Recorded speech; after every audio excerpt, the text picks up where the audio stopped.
Hello students, welcome to global online. This is Ankita Sood. Paper one preparation में आज हम research aptitude के MCQ series आपके लिए लेकर आने वाले हैं, जिसमें हम सबसे पहले डिफरेंट टाइप्स ऑफ रिसर्च के क्वेश्चंस देखेंगे। तो स्टूडेंट्स, ये बहुत इंपॉर्टेंट टॉपिक है एंड इस वीडियो से आप लोगों को एक क्लियर आइडिया भी मिल जाएगा कि कैसे क्वेश्चंस एग्जामिनेशन में पूछे जाते हैं। पेपर वन के बेस्ट प्रिपरेशन के लिए कंप्लीट कोर्स में लेकर आई हूँ, जहां पर आपको एग्जामिनेशन तक डेली लाइव लेक्चर्स के साथ 100% सिलेबस कवर करवाने की मैं गारंटी देती हूँ। साथ ही students topic wise practice MCQs and PYQs भी आपको मिलेंगे, ताकि आपको पता चलता रहे कि जो टॉपिक आप पढ़ रहे हो उसमें से आज तक कैसे क्वेश्चंस आए हैं एंड अपकमिंग एग्जाम में कैसे क्वेश्चंस पूछे जा सकते हैं। फाइनल रिविजन के लिए mock test and 5000 plus MCQ question bank है, जिसके बाहर से कुछ भी एग्जामिनेशन में कभी भी नहीं पूछा जा सकता। बच्चों को नोट्स बनाने में बहुत ज्यादा समय लगता है, लेकिन इस कोर्स में आप लोगों को हम पीडीएफ फॉर्मेट में फुल सिलेबस नोट्स देते हैं, जो कि एग्जाम के लिए बहुत ही ज्यादा इंपॉर्टेंट है। एंड न्यू बैच भी हमारा मंडे से स्टार्ट होने वाला है, तो आप सभी स्टूडेंट्स इसको जरूर ज्वाइन कर लीजिए। इससे पहले फ्री वीडियोस और मॉक टेस्ट को जरूर देखना, जो कि आपको ग्लोबल ऑनलाइन ऐप पे मिलेगा। स्टोर सेक्शन पर सर्च बार में लिखिए कोर्स का नाम। जैसे ही आप कोर्स पे क्लिक करते हो, यहाँ पर आपको इसकी ड्यूरेशन दिख जाएगी। एग्जामिनेशन तक आप लोगों के लिए ये कोर्स वैलिड रहेगा। कंटेंट पर जाते ही आप देख सकते हो फ्री वीडियोस हैं। कंप्लीट मेरा कोर्स है, जिसमें आपको मेरे सभी लेक्चर्स के पीडीएफ्स मिल जाएंगे, टेस्ट मिल जाएंगे एंड वीडियो लेक्चर्स है, जिसके अलावा ना आपको कोई एक्स्ट्रा मॉक टेस्ट या ना एक्स्ट्रा कोई बुक खरीदने की जरूरत है। तो ये बहुत इंपॉर्टेंट कोर्स है, एग्जाम ओरिएंटेड प्रिपरेशन में आपको मदद करेगा। एंड पेपर वन में आपको फर्स्ट अटेम्प्ट में 100 में से 80 प्लस स्कोर करने में भी यही कोर्स मदद कर सकता है। तो आप सभी स्टूडेंट्स गिवन नंबर्स पर कॉन्टैक्ट करके इसको जरूर ज्वाइन कर लीजिए। तो चलिए शुरू करते हैं। हमारा आज का पहला क्वेश्चन है मैच द फॉलोइंग से रिलेटेड। ठीक है, सो जिसमें लिस्ट वन में दिया गया है types of research and list two में उसके फीचर्स दिए गए हैं, यानी कि बेसिक डेफिनेशंस ही हैं ये। ठीक है, तो पहला टाइप है रिसर्च का एक्सप्लोरेटरी, सेकंड है cross sectional, explanatory, triangulation and longitudinal. ठीक है, तो आपको इन सभी के नेम जो है, उनकी डेफिनेशन जो है वो पता होनी चाहिए। ठीक है, तो अगर हम लोग एक्सप्लोरेटरी की बात करें तो ये प्रोसेस होता है जिसमें कि हम इन्वेस्टिगेट करते हैं किसी प्रॉब्लम को। अगर आप लोगों को एक्सप्लोर करने का मतलब पता होगा, किसी चीज को ढूंढना, जैसे कि कहीं नई जगह पे जाके हम खुद किसी चीज को ढूंढ रहे हैं, ठीक है, उस चीज को बोल सकते हैं एक्सप्लोर। तो एक्सप्लोरेटरी रिसर्च में क्या होता है, किसी चीज को हम इन्वेस्ट करते हैं, किसी प्रॉब्लम को हम इन्वेस्टिगेट करते हैं। ठीक है, that has not been studied और thoroughly investigated in the past, यानी कि जिसको पहले कभी भी जो है इन्वेस्टिगेट नहीं किया गया है। ठीक है, एंड जो एक्सप्लोरेटरी होता है रिसर्च, ठीक है, इसको जनरली यूज किया जाता है to have a better understanding of existing problem. तो यहाँ पे आप लोग देख सकते हो ऑप्शंस, मीनिंग मैंने आप लोगों को एक्सप्लोरेटरी का बता दिया है। ठीक है, एंड इसका जो गोल होता है वो होता है किसी प्रॉब्लम को फॉर्मुलेट करना, ठीक है, किसी कॉन्सेप्ट को क्लैरिफाई करना एंड हाइपोथेसिस को जनरेट करना। तो यहाँ पे अगर हम लोग देखें तो राइट जो है ऑप्शन नंबर ए से मैच कौन सा करता है वो लोग आप देख सकते हो, मैंने आप लोगों को एक आइडिया दे दिया है। सेकेंड ऑप्शन है cross sectional. So cross sectional research जो है ये होता है जिसमें एक डिफरेंट एजेस के सब्जेक्ट्स को हम कंपेयर करते हैं सेम टाइम पे। ठीक है, it is often used in developmental psychology but also utilized in many other areas including social science, education and other branches of the science. यानी कि साइंस से रिलेटेड जितनी भी रिसर्च होती है वो सब क्रॉस सेक्शनल के अंडर आती हैं। ठीक है, थर्ड आता है एक्सप्लेनेटरी, यानी कि किसी चीज को एक्सप्लेन करना। ठीक है, ये क्यों की जाती है, ये कंडक्ट की जाती है एक प्रॉब्लम के लिए जिसको कि पहले से जो है अच्छे से रिसर्च नहीं किया गया है। ठीक है, एक प्रॉब्लम है, पहले रिसर्चर्स ने उस पर काम किया है लेकिन वो एक अच्छे लेवल पे काम नहीं किया गया है। ठीक है, नेक्स्ट आती है ट्राइएंगुलेशन रिसर्च। तो इसमें क्या होता है, इसमें एक से ज्यादा मेथड को हम लोग यूज करते हैं टू कलेक्ट द डेटा। ठीक है, ट्राइएंगल यानी कि तीन चीजें हैं, तो एक मेथड, दो मेथड, तीन मेथड, तीनों को हम साथ में यूज करेंगे टू कलेक्ट सम डेटा। ठीक है, एंड दिस मेथड को यूज किया जाता है to increase the credibility and validity of research findings. Next है लॉन्गिट्यूडनल। सो लॉन्गिट्यूडनल रिसर्च जो होती है ये कोरिलेशनल रिसर्च का ही एक टाइप है। ठीक है, जिसमें कि हम किसी वेरिएबल को किसी एक टाइम पीरियड के थ्रू जो है वो कैलकुलेट कर सकते हैं। ठीक है, एंड जो लॉन्गिट्यूडनल स्टडी होती है ये क्या करती है, एक सिंगल मोमेंट इन टाइम को एक्सटेंड कर सकती है, उससे बाहर जा सकती है। ठीक है। सो यहाँ पे डेफिनेशंस मैंने आपको सभी 5 रिसर्च टाइप्स की बता दी है। तो उस अकॉर्डिंग अगर हम लोग देखें तो ऑप्शन नंबर 1 का राइट आंसर होगा qualitative data is gathered first and the same predominated later. ठीक है, तो ये होता है पहले उसको एक्सप्लोर करना, यानी कि पहले हम क्वालिटेटिव डेटा हम देखेंगे कि हमें एग्जैक्टली चाहिए क्या है। ठीक है, सेकंड आता है क्रॉस सेक्शनल। सो इसमें क्या होता है क्रॉस सेक्शनल में कि मैक्रो लेवल एनालिसिस होते हैं that is attempted for the data. ठीक है, सो बी का ऑप्शन होगा ऑप्शन नंबर 5। ठीक है, नेक्स्ट आता है एक्सप्लेनेटरी। सो एक्सप्लेनेटरी में क्या होता है, जो क्वांटिटेटिव डेटा है इसको हम गैदर करते हैं पहले, ठीक है, एंड उसके बाद क्या करते हैं प्रीडोमिनेट को हम लेटर ऑन फाइंड आउट करते हैं। नेक्स्ट आता है ट्रायंगुलेशन। सो ट्रायंगुलेशन में क्या होता है, हमारे पास क्वालिटेटिव एंड क्वांटिटेटिव डेटा जो होते हैं उनको गैदर किया जाता है, इकट्ठा किया जाता है एंड देन उनको गैदर मतलब कलेक्ट किया जाता है एंड देन उनको इंटीग्रेट ज्वाइन कर दिया जाता है। ठीक है, नेक्स्ट आता है हमारे पास लॉन्गिट्यूडनल। सो इसमें क्या होता है retrospective analysis of history of the unit. ठीक है, तो ये मैंने बताया जो लॉन्ग टाइम के लिए, जैसे हिस्ट्री की अगर बात कर रहे हैं तो वो लॉन्गिट्यूडनल रिसर्च में आती है। ठीक है, सो इस हिसाब से हमारा राइट आंसर क्या होगा option number 2। Next question is, ठीक है, ये भी मैच द फॉलोइंग है जिसमें टाइप्स ऑफ रिसर्च है एंड उनकी बेसिक डिस्क्रिप्शन दी गई है। सो पहला है ट्रू एक्सपेरिमेंटल रिसर्च। तो यहाँ से ना आप लोगों को पता चल जाएगा कौन कौन से रिसर्च के टाइप्स हैं एंड उनकी बेसिक डेफिनेशंस क्या होती हैं, इसीलिए एमसीक्यूज बहुत इंपॉर्टेंट होते हैं। ठीक है, basic research, applied research and evaluation research. ठीक है, तो सबसे पहले अगर हम लोग बात करें तो आप लोगों को ये पता होना चाहिए कि ट्रू एक्सपेरिमेंटल रिसर्च क्या होती है।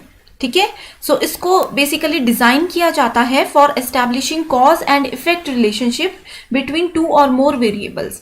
यानी कि वेरिएबल्स हैं हमारे पास, अगर हम इसमें रिसर्च करते हैं तो क्या कॉज होगा, इसका किसी दूसरे वेरिएबल पे क्या इफेक्ट पड़ेगा, ये सब चीजें आती है ट्रू एक्सपेरिमेंटल रिसर्च में। ठीक है, इसमें क्या होते हैं जितने भी इंडिपेंडेंट वेरिएबल होते हैं उनको हम लोग मैनिपुलेट करते हैं। एंड अगर बेसिक रिसर्च की बात करें, ठीक है, तो इसमें क्या होता है सिर्फ हम किसी चीज़ को रिसर्च कर रहे हैं, किसी को नॉलेज जो है वो कलेक्ट करना चाहते हैं, उसको हम कहीं पे भी अप्लाई नहीं करते।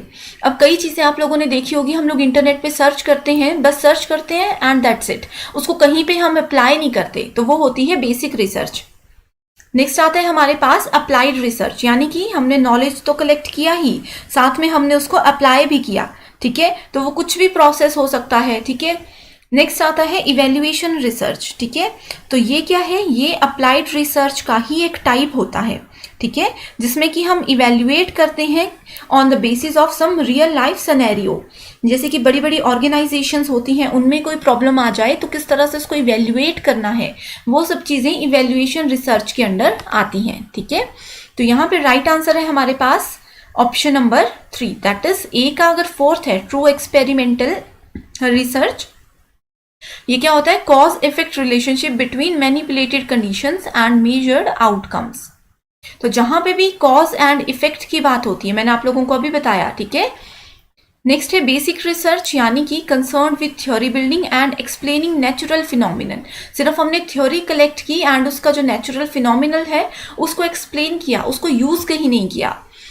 अप्लाइड रिसर्च एक्सप्लोर करते हैं possibility of use of theory in varied situations, कि कैसे हम डिफरेंट सिचुएशंस में उस थ्योरी को, जो हमने चीज़ें सीखी हैं, उसको हम यूज करेंगे। लास्ट ऑप्शन है ऑप्शन नंबर डी का 2nd, दैट इज इवेल्युएशन, यानी कि इवेल्युएट करना, किसी को हम जैसे स्टूडेंट्स को इवेल्युएट किया जाता है उनके मार्क्स के थ्रू। ठीक है, तो यहाँ पे जजिंग से रिलेटेड कॉन्सेप्ट है। नेक्स्ट क्वेश्चन है हमारे पास, what is the correct sequence of actions in conducting an intervention based action research in education। ठीक है, तो यानी कि कौन सा सीक्वेंस है, इस क्वेश्चन को पढ़ के कंफ्यूज नहीं होना है। सिर्फ आप लोग डायरेक्ट अगर ऑप्शंस भी देखोगे ना तो ये बिल्कुल रिसर्च में जो फर्स्ट लेक्चर आता है उसी में ये चीजें सिखाई जाती हैं। ठीक है, तो हमें क्या करना है, करेक्ट सीक्वेंस फाइंड आउट करना है कि रिसर्च के क्या स्टेप्स होते हैं। तो सबसे पहले हम रिसर्च अगर करनी है, बेसिक अगर कोई चीज़ आप लोग ढूंढना चाहते हो तो क्या करते हो, सबसे पहले आप प्लान करते हो किसी चीज़ को कि अच्छा ये टॉपिक है जिसको हमें सर्च करना है। उसके बाद क्या करते हो आप लोग, एक्ट करते हो कि हाँ प्लानिंग हमने कर ली, एक्ट का मतलब है उस चीज़ के बारे में ढूंढना आप शुरू करते हो। फिर क्या होता है, फिर आप ऑब्जर्व करने लग जाते हो किसी चीज़ को, ठीक है। जैसे कि मान लीजिए कि ह्यूमन नेचर पे हम लोग रिसर्च कर रहे हैं, तो एक्ट करेंगे, उसके बाद हम लोगों को ऑब्जर्व करेंगे, उसके बाद रिफ्लेक्ट आता है, ठीक है। तो इसका राइट आंसर होगा ऑप्शन नंबर 2। तो ये क्वेश्चन जो है ना, ये direct question as it is UGC NET में बहुत बार पूछा जाता है, ठीक है। तो आप लोगों ने इस चीज को याद रखना है, ठीक है। एक्ट का मतलब हम ये भी बोल सकते हैं कि प्लान जो होते हैं ना, उन प्लान्स को इम्प्लीमेंट करना, ठीक है। तो ये भी एक्ट के अंदर आता है।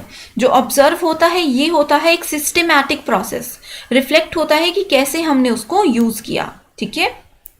एंड प्लानिंग के अंदर अगर हम बात करें तो अंडरस्टैंडिंग, किसी एक प्रॉब्लम को हम कैसे समझ रहे हैं, कैसे उसके बारे में आगे जाकर सोचना चाहते हैं, वो सब चीजें आती हैं।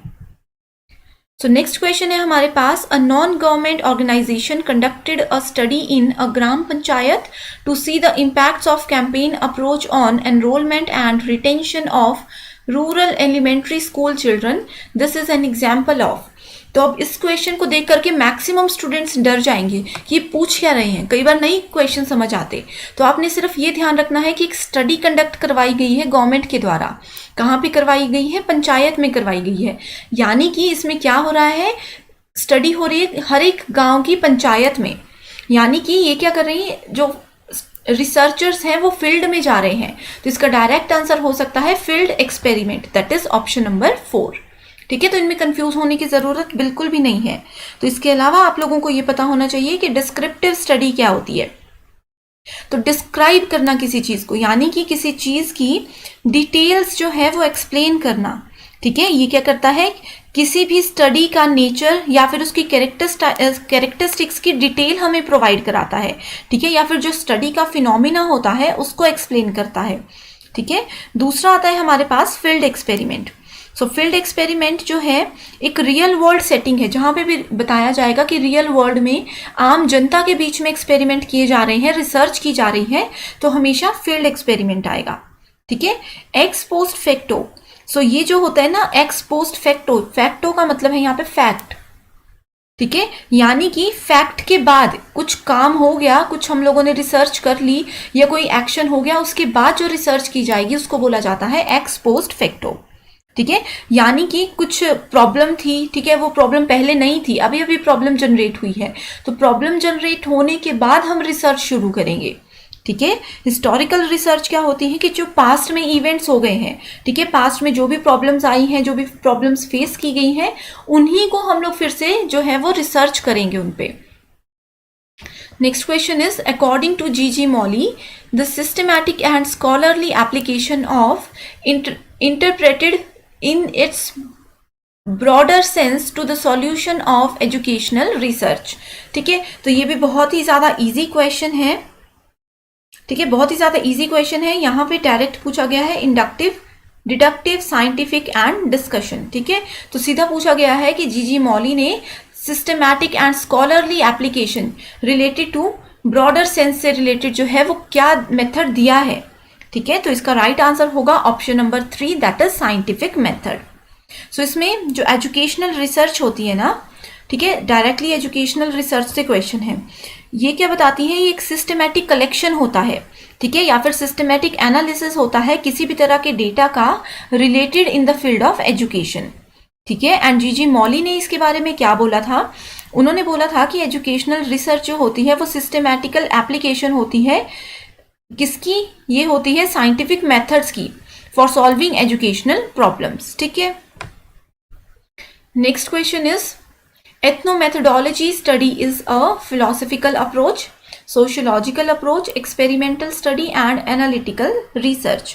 तो ये भी एक डायरेक्ट क्वेश्चन पूछा गया है। इससे पहले आप लोगों को पता होना चाहिए कि एथनोमेथोडोलॉजी होती क्या है, ठीक है। तो ये एक स्टडी होती है कि किस तरह से सोशल ऑर्डर को हम लोग प्रोड्यूस करते हैं, कि किस तरह से कोई सोशल ऑर्डर प्रोड्यूस होता है, and through processes of social interaction it generally seeks to provide an alternative to mainstream sociological approaches, ठीक है।